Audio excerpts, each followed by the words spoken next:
Já foi o tempo em que a mulher era vista como sexo frágil. Hoje, somos guerreiras no mercado de trabalho, rainhas no lar, sedutoras na intimidade. Por todas essas razões, nós merecemos um espaço todo nosso. Entra no ar a partir de agora, Papo de Mulher. Aqui você tem voz, aqui você tem vez. Os nossos parceiros são Doutora Sidneia Aparecida Garlo, ginecologista, Laboratório Vila Rica, Dr. Antônio Valentim Sâncio, Imafar Farmácia de Manipulação, Pastelaria Gourmet Pomerana, Dr. Rômulo Tavares, urologista, Terapeuta Angélica Jacó e Casa do Biscoito.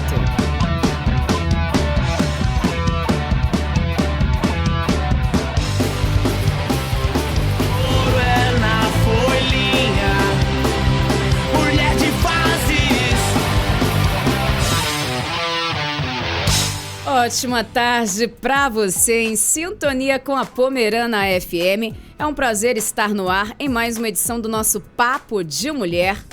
Pesquisa aponta que 77% dos brasileiros têm o hábito de se automedicar. Isso também acontece contigo? Pois é, o tema de hoje do nosso Papo de Mulher é medicamentos, automedicação, e nós vamos conversar com a farmacêutica Adriana Dalcol, da farmácia Nossa Farmácia. Boa tarde, Adriana, seja bem-vinda aqui na nossa tarde, no nosso Papo de Mulher.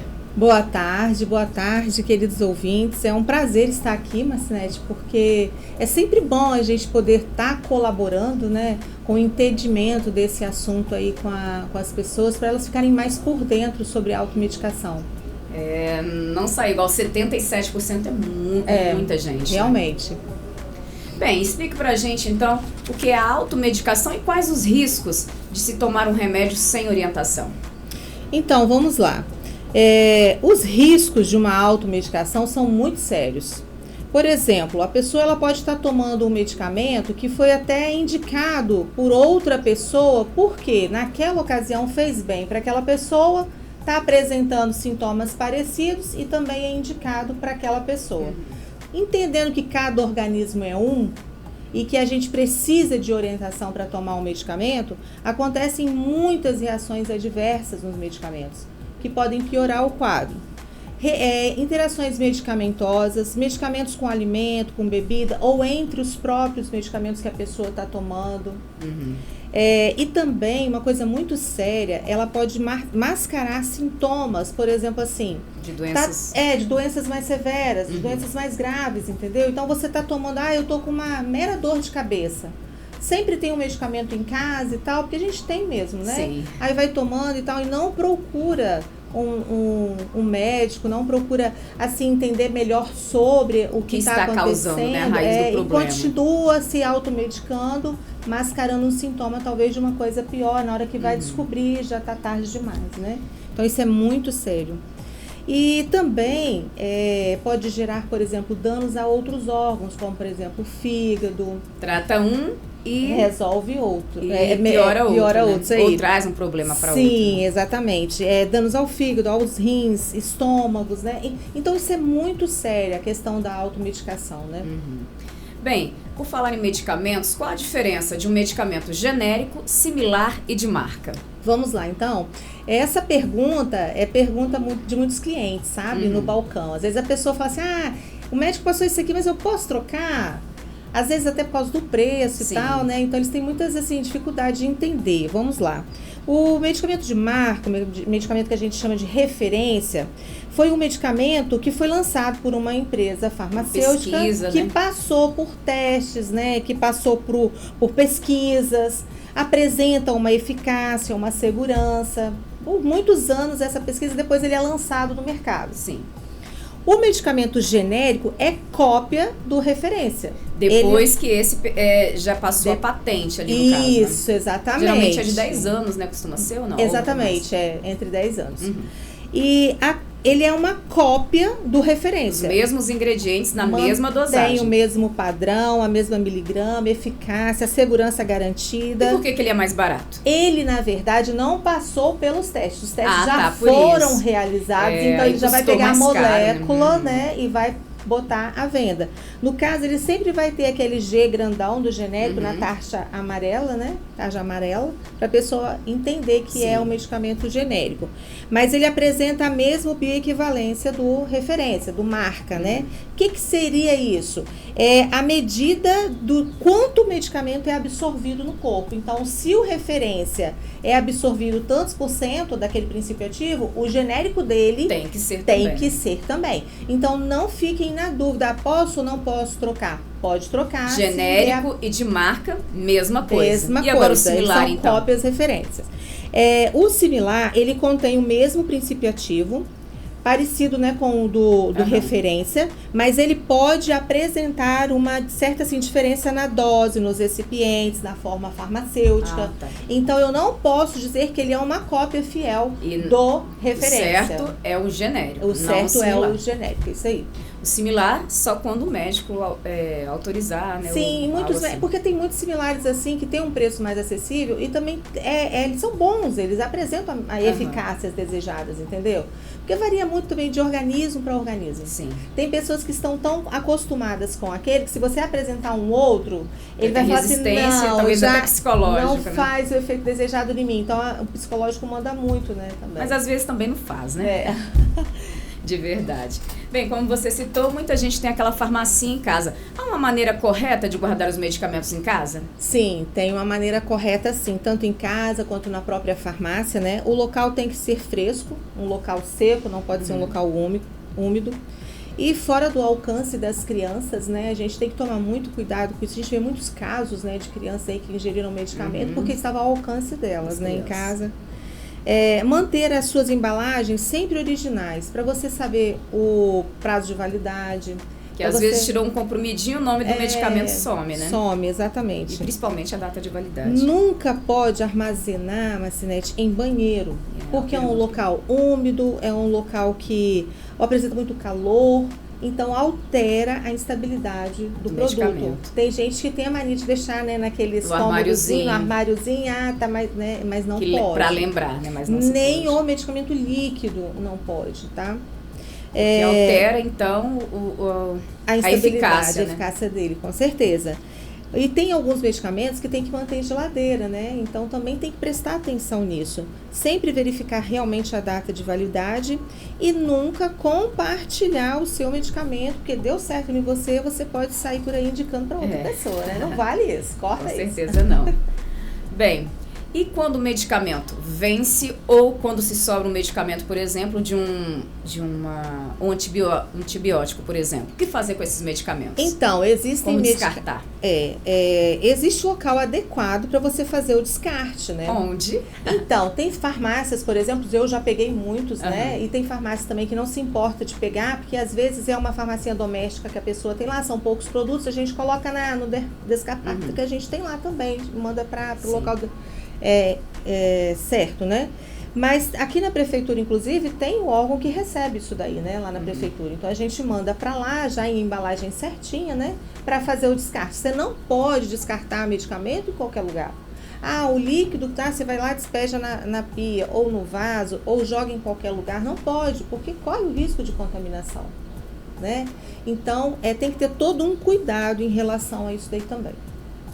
E sobre o farmacêutico, ele pode aplicar vacinas? E nesse caso, como funciona ali esse serviço nas farmácias? Então, o farmacêutico é o profissional adequado mesmo para estar te atendendo, principalmente se for uma forma injetável, né? Toda farmácia, lembrando aqui, tem que ter o farmacêutico, né? Então, esse profissional, ele tem que estar treinado, tem que ter feito o curso de injetável, tem que ter o certificado. Não é só, me formei, mas eu preciso agora de fazer um curso para mim poder fazer uma aplicação de injetável, né? Então, nós temos isso daí, certificado e tudo. Nós somos as pessoas ideais exatamente para aplicar uma injeção em você. E tem salas especiais dentro das farmácias, né? Para se aplicar uma vacina, uma injeção. Então, o farmacêutico, sim, ele é o profissional adequado para isso. Bem, além de vender medicamentos, qual o papel do farmacêutico na farmácia? Lembrando que recentemente estavam dando ao farmacêutico a liberação para prescrever medicamentos, mas aí houve uma revogação e isso não está acontecendo mais. Qual é o papel do farmacêutico ali? Então, esse assunto é um assunto de debate entre os conselhos, né? Conselho de Farmácia, Conselho de Medicina. Embora nós tenhamos muito conhecimento do medicamento, né? Nós entendemos muito do medicamento, nós somos um profissional que ainda não temos uma aprovação para prescrições médicas, né? Então, esse assunto aí realmente está inacabado. Mas o farmacêutico, ele tem vários papéis dentro da farmácia, né? Quais? Então, a gente já falou sobre a aplicação de injeção. A respeito do medicamento, a orientação, a informação sobre detalhes do medicamento, como ele vai agir, interações medicamentosas, dosagem, os efeitos colaterais do medicamento. O farmacêutico também, ele pode fazer um acompanhamento farmacêutico com aquele paciente que ele atende, principalmente doenças crônicas, né? Como hipertensão, diabetes, né? Exatamente isso. E aplicações assim de vacina, a gente falou, ações de saúde, que é muito feito em farmácias agora, até para prevenir a pessoa, para ela não ter, né, esses problemas. Nós, por exemplo, fazemos uma ação lá na nossa farmácia, bem interessante, o nome da ação é Para o Nosso Bem. Para o seu bem. E nesse programa que a gente faz de 2 dias, a gente presta serviço de aferição de pressão, testes de glicose, orientações sobre essas doenças mais crônicas.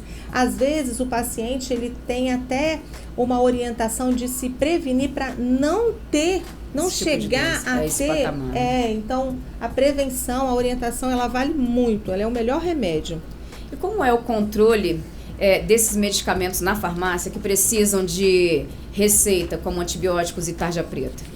Então, existem esses medicamentos, né, que são de controles especiais, e a gente tem um armário, né, específico para eles, né, que são os psicotrópicos e os antimicrobianos. Esses medicamentos, eles causam dependências físicas e psíquicas, né? Então, por isso que eles são reservados. E o farmacêutico, ele tem que prestar muita atenção, tem todo um cuidado até na venda desses medicamentos, né? Nós somos responsáveis por isso, né? E aí a gente tem um controle também que a gente manda para a vigilância sanitária, são relatórios que a gente envia para lá, até mesmo porque é um órgão que assegura, né, o bom andamento das vendas disso, para controle, né? Porque você precisa de vender o medicamento, você tem que ter a receita desse medicamento para você apresentar, né? Até mesmo para não ter essa questão da automedicação, ou você tomar, assim, sabe, sem controle, né? É importante, então, o farmacêutico manter em ordem isso daí, né? E o que diz a lei sobre comprar um medicamento sem receita? Tem penalidade? Tanto para quem compra quanto para quem vende, né? Então, nesse caso de antibióticos e ansiolíticos, tarja preta. Sim, a venda de psicotrópicos sem receita tem sim penalidade, é ilegal e pode resultar sim em multa, em apreensão, detenção do farmacêutico, até fechamento da própria farmácia, né? Então, como eu falei para você, são medicamentos que causam dependências psicoativas, então tem todo um controle por trás disso. Tem uma portaria, a 344 de 1998, que regularizou isso daí, né? De vez em quando acontecem umas atualizações nessa portaria através de RDC, da Anvisa. Sim.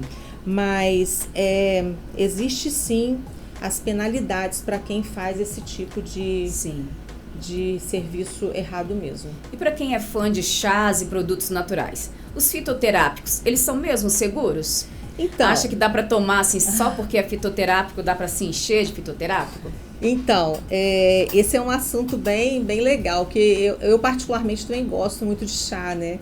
Mas os fitoterápicos não são tão seguros e você não pode estar tomando assim sem uma orientação. Porque tem uma quantidade correta, porque afeta muito os rins, né? Sim. Pessoas que têm problemas nos rins, eles são absolutamente proibidos de tomar qualquer chá. Né? Pois e não entendendo qual é o princípio ativo que aquela planta está te oferecendo, né? Que aquela erva está te oferecendo, você pode estar tomando sem conhecimento e realmente causar uma toxicidade crônica, no fígado, no rim, em outros órgãos, né? Sem contar também o lance da dosagem, né? Quanto que eu posso tomar por dia? Quanto colocou de produto naquela água? Exatamente. Né? Então, isso daí a gente tem que ter, assim, ser bem cauteloso quanto ao uso e ficar atento nos sintomas que você pode apresentar. sobre interação medicamentosa. Para as mulheres que tomam anticoncepcional, é verdade que o antibiótico realmente corta o efeito do anticoncepcional ou é um mito apenas? Então, vamos desfazer esse mito aqui agora. Então vai desfazer o mito, né? Isso também é dúvida de muitos pacientes, assim, que vão comprar o anticoncepcional na farmácia. Então, a maioria dos antibióticos não cortam o efeito do anticoncepcional, não. Mas tem uma classe de medicamento que é a rifampicina, que faz tratamento de tuberculose, né? Essa daí sim. Corta Se você estiver usando, corta sim. Mas na maioria deles não cortam, não. Na dúvida, né, é bom perguntar para o farmacêutico da sua confiança e também usar métodos de barreiras assim, adicionais, como um preservativo, pelo menos no período que você está usando, né, aquele medicamento. E também, no mínimo, 7 dias após o uso do antibiótico, é que você se sente um pouco mais tranquila, assim, realmente não vai ter interferência nenhuma e tal, né? Mas a maioria não, isso realmente é mais um mito. Pode-se ingerir, fazer ingesta de um medicamento juntamente a refrigerante ou bebida alcoólica? Não. Isso daí não é bom. Porque só com água ou engolir. Tem gente que engole o medicamento sem água também. Também não é legal. Qual o risco? É um risco muito grande, sabe por quê? Pode parar nessa parte da laringe, faringe aqui, entendeu? E te dá uma reação, uma reação aqui de... É porque não é aí que é pra ele ficar, Não é. Ele pode dissolver aqui, pode te dar uma reação ruim aqui, né? Causando danos nessa área. Mas não pode realmente com bebidas alcoólicas. Por quê? Porque potencializa os efeitos, né? Principalmente função hepática da pessoa. Então pode mudar drasticamente, causando assim uma certa toxicidade, né? Então isso não é bom. O melhor mesmo para margem segura é com água e um copo considerável de água. Existe diferença, Adriana, do farmacêutico hospitalar para o comercial?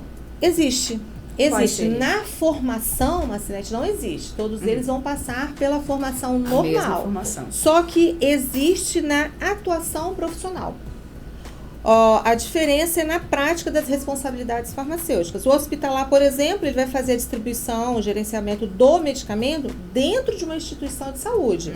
Então, o foco dele é na segurança, na dose, na eficácia, das reações do paciente. Está ali, né, observando isso.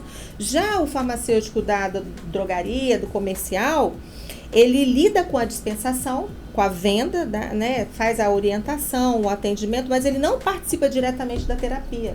Porque a pessoa vai, com todas aquelas orientações, vai fazer o tratamento em casa. Então, diretamente, ele não participa como um farmacêutico hospitalar. Para finalizar, qual conselho você dá para as pessoas que têm essa mania de se automedicarem? Então, a automedicação, ela pode ser muito perigosa e pode ter efeitos graves. Para mim, o mais grave é de mascarar, sabe, sintomas que você pode estar vindo apresentar uma doença mais grave lá na frente ou deteriorar determinados órgãos seu. Então, a saúde, Marcinete, ela é um bem precioso. Não espere perdê-la para você tentar protegê-la. Cuide dela agora, seja consciente agora. Porque tudo que você faz no impulso, tudo que você faz, tipo, Maria vai para os outros, tomou, vou tomar também, vai. Isso daí pode trazer sérias consequências para você lá no futuro. Telefone da farmácia, nossa farmácia, para quem queira conversar com você e o endereço então. Então, o telefone celular é 9988 4370. 9988 4370. Isso. E o nosso endereço, nós estamos localizados em frente aos Correios, do lado da Caixa Econômica. Temos estacionamento também, né? Inclusive o estacionamento em frente, que é da Caixa Econômica, nós disponibilizamos também para os nossos clientes. E estamos lá para qualquer dúvida nos procurarem. Será um prazer receber cada um de vocês. Obrigada por sua participação mais uma vez, uma boa tarde. Eu que agradeço, muito obrigada. Tchau, tchau. Tchau, tchau. Esta foi a farmacêutica Adriana Dalcol, da nossa farmácia, falando sobre medicamentos. Um beijo para você, obrigada por sua sintonia, pelo carinho da audiência e até o nosso próximo programa. Tchau, tchau.